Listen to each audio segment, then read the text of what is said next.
Good morning, dear students. How are you all? I hope you all are fine and safe and taking precautions properly for Corona Protocol.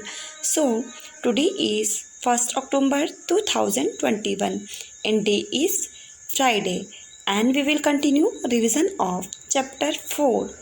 So, First of all, we will do book exercise. But before doing book exercise, we have to read question summing up. हमको summing up पढ़ना compulsory है book exercise करने से पहले, ताकि हमको पूरे chapter का एक छोटा सा रिव्यू मिल जाएगा. और ये चैप्टर थोड़े टफ हैं. अब जो 5th क्लास के मतलब ये जो 3, 4, 5, 6, 7 ये सारे थोड़े चैप्टर टफ होंगे, इसलिए आप समिंग अप बहुत अच्छे से केयरफुली रीड करोगे तभी आपको समझ में आएंगे. और हो सके तो चैप्टर भी रीड कर लीजिएगा. Okay, so Point 1. The hot and wet equatorial region lies in the torrid zone. The climate here is very hot and humid throughout the year. अब hot और wet equatorial region जो है वो torrid zone में है और जो climate होता है ना इसका वो बहुत hot और humid रहता है. The rainfall is evenly distributed through the year. पूरे साल जो रेनफॉल एक जैसा रहता है, मतलब बहुत ज़्यादा हैवी रेनफॉल होता है. Dense evergreen equatorial rain forest grow in this region. They are always green because the trees shed their leaves in different time. अब जो यहाँ पर जो डेंस है ना, बहुत ज़्यादा गहरे रेन फॉरेस्ट हैं और इस रीजन में रेन फॉरेस्ट है क्योंकि यहाँ पे हैवी रेन होती है.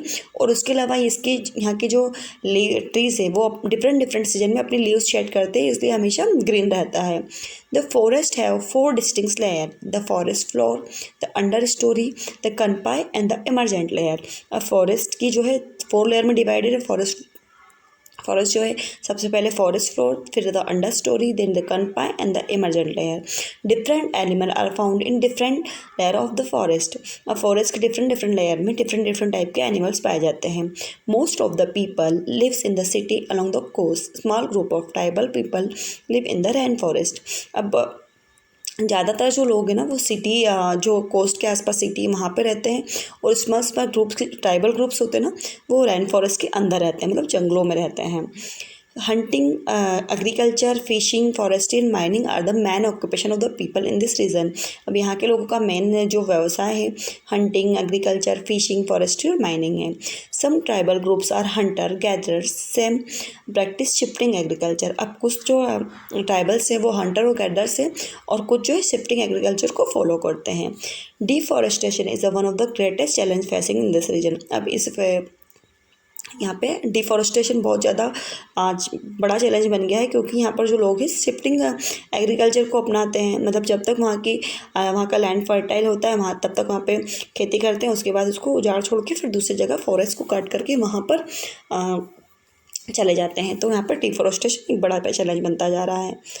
Now workout. Fill in the blanks. Page number 30. First, the hot and wet equatorial climate region lies within the. So हमने जैसा कि अभी रीड किया टॉरिड जोन. ये जो हॉट और इक्वाटोरियल क्लाइमेटिक रीजन है ना वो टॉरिड जोन में आता है.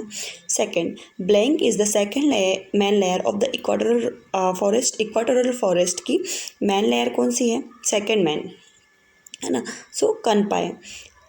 Eagles are found in the blank layer of the forest. अब ईगल कौन सी लेयर में पाई जाती है? So emergent. Fourth, one of the oldest method of the cultivation practice in the rain forest is.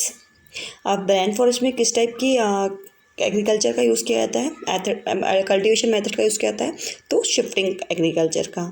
Now fifth one is the blank people of Malaysia are mainly hunter and gatherers. Malaysia की कौन सी tribe से जो कि Hunter और gathers होती है? तो सिमांग. अब you have to learn spelling also. True and false, sorry, choose the correct हो, नेम द फॉलोइंग हो, फिल अप्स हो. आपको इसकी स्पेलिंग लर्न करनी, क्योंकि क्वेश्चन किसी भी फॉर्म में आ सकता है, तो आपको विद स्पेलिंग लर्न करना है. Now choose the correct answer. First, the equatorial region is blank and blank throughout the year. पूरा साल कैसा रहता है? So answer is D, hot and humid.